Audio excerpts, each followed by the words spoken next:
ایرانیوں کی شکست فاش اور مسلمانوں کی عظیم الشان فتح کی خبریں کیسر روم کے دربار میں بڑی حیرت کے ساتھ سنی گئیں۔ کیسر کے ایک دور اندیش وکیل لوکس نے اپنی نشست پر کھڑے ہو کر بصد احترام عرض کیا، اے ہرقل اعظم، مسلمانوں کی یہ پہم فتوحات عیسائیوں کے لیے نیک شگون نہیں ہے۔ اس سے پہلے کہ یہ خونی سیلاب ہمارے سرسبز و شاداب علاقوں کو بہا کر لے جائے، ہمیں ایک اور مضبوط حصار بنا لینا چاہیے۔ اس سے پہلے کہ وزیر لوکس اپنی بات مکمل کرتا، بوڑھا پادری شہرام اپنی جگہ سے اٹھا اور انتہائی متکبرانہ لہجے میں ہرقل اعظم کو مخاطب کر کے کہنے لگا، شہنشاہ کو معلوم ہونا چاہیے کہ ایرانی آتش پرست تھے، اس لیے آگ کی خوراک بن گئے، مگر ہم اہل صلیب ہیں اور صلیب ہی ہماری محافظ و نگہباں ہے۔ شہرام کے بعد دوسرے پادریوں نے بھی دربار میں پرجوش تقاریر کی، آسمانی باپ اپنے مقدس بیٹے کے صدقے میں مسیحیوں پر کبھی آفات و مصائب نازل نہیں کرے گا۔ کیسر روم کو مکمل طور پر پادریوں کے زیر اثر سمجھا جاتا تھا، اس لیے اس نے اپنے سیاسی مشیر لوکس کی باتوں پر کوئی دھیان نہیں دیا۔ چند سال پہلے بھی ان ہی پادریوں نے اس وقت ہنگامہ آرائی کی تھی جب کیسر روم کو سرکار دو عالم صلی اللہ علیہ وآلہ وسلم کا مقدس خط موصول ہوا تھا، جس میں پیغمبر اسلام صلی اللہ علیہ وآلہ وسلم نے اسے دین حق قبول کرنے کی دعوت دی تھی۔ کیسر روم سرور کونین صلی اللہ علیہ وآلہ وسلم کی دعوت سے متاثر ہو چلا تھا، مگر جب اس نے پادریوں کی جماعت کو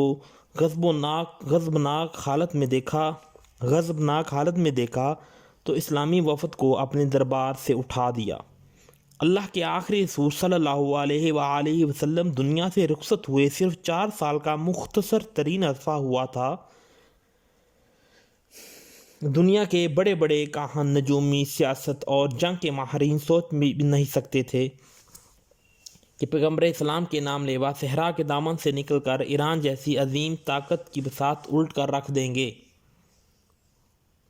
وہ ایرانی جو خود کو دنیا کی سب سے بڑی مہذب اور طاقتور قوم سمجھتے تھے،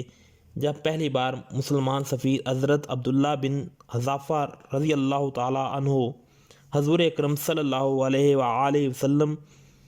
کا نام مقدس لے کر ایرانی شہنشاہ خسرو پرویز کے دربار میں ایک خاص ادائے بے نیازی اور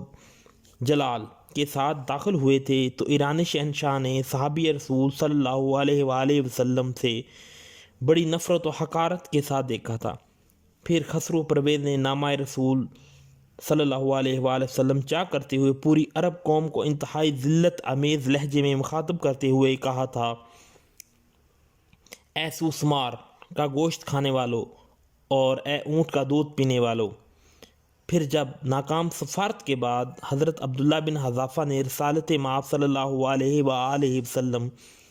کی خدمت اقدس میں حاضر ہو کر نامہ مبارک چاک کر کے واقعہ سنایا تو سرور کونین صلی اللہ علیہ وآلہ وسلم نے فرمایا، خسرو نے میرا خط چاک نہیں کیا، اپنی حکومت کے ٹکڑے کر دیے۔ چند روز بعد ہی خسرو پرویز کے بیٹے شرویہ نے بڑی بے رحمی کے ساتھ اپنے باپ کو قتل کر ڈالا۔ پھر چند سال بعد حضرت عمر فاروق رضی اللہ تعالیٰ عنہ نے ایرانی سلطنت کے مضبوط ترین ستونوں کو بھی زمیں بوس کر دیا۔ کیسر روم کا وزیر لوکس اس واقعے سے باخبر تھا۔